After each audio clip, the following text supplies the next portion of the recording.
Hi guys, good evening, and welcome back once again to the EdWord. I'm your host Eddie, and in tonight's video I will be discussing what I thought of not last night's episode, I still have yet to watch that, but last week's episode of the NBC show Lincoln Rhyme, Hunt for the Bone Collector.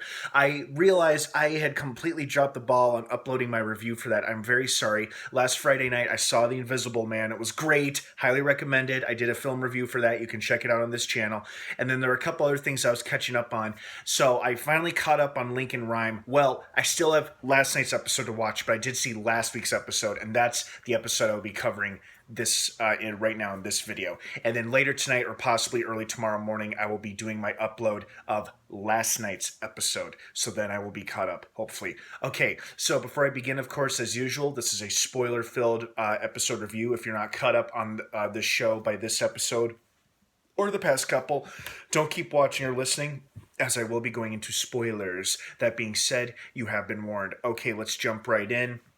So for starters, great episode, really entertaining, really edge of your seat stuff. You know, I think it was interesting that for once they did, our villain or our perpetrator, or in this case perpetrators, were more sympathetic.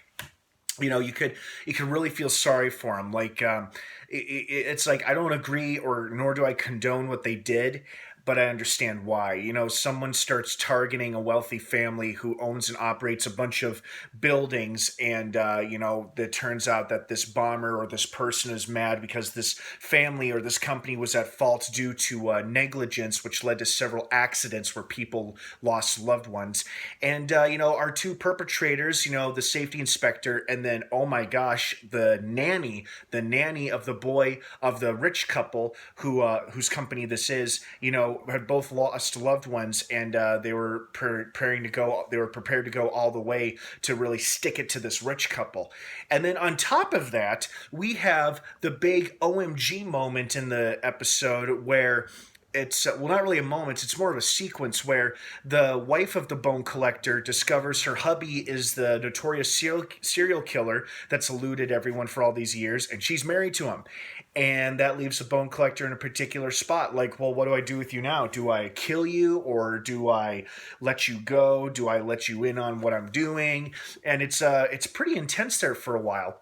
But considering how nuts he was, you know, right up until the final scene, right before he, you know, killed her, I was suspicious that he was basically pretending to let her go, and then he was going to kill her so she'd feel at ease and feel safe, like he changed his mind and he wasn't going to hurt her. And then right as she starts to say his name, which is Peter, apparently, he, you know, cracks her neck just like that, which was pretty shocking. And even though we kind of knew what was coming, that he was going to kill her unexpectedly, well, unexpectedly to her, not to us, it was still pretty shocking to see someone die like that, because you're like, oh damn, you know, this guy really is nuts. Like, this episode reaffirmed just how murderous and insane he really is. Like, he does that to his own wife, you know, which shouldn't be that surprising. He's a psychopathic serial killer. But you know, I think what would have been an even more interesting turn, although I don't know how long they could have played with this, is if the wife had actually, instead of talking her way out of it, she ends up being equally as disturbed as he is, and she actually wants to get in on the killing. But maybe that would have thrown the show off its edge or something, I don't know. But, you know, so now we basically had our first major death of the season.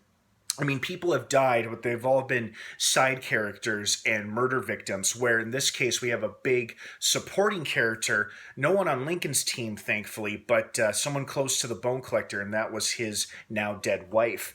And I think we're getting pretty close to the end of the first season here, so I don't know if we're due for more deaths or not, but this one was definitely a big kicker. I was like, damn, you know, surprising, but not that surprising at the same time.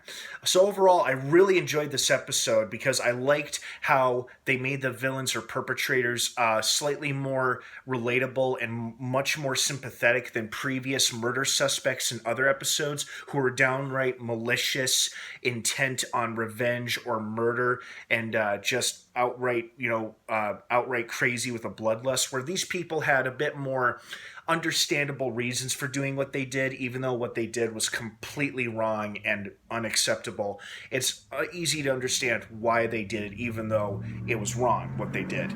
But I still enjoyed this episode quite a bit. This show has a pretty good balance of balancing of them trying to capture a new suspect every week and trying to solve a new case every week.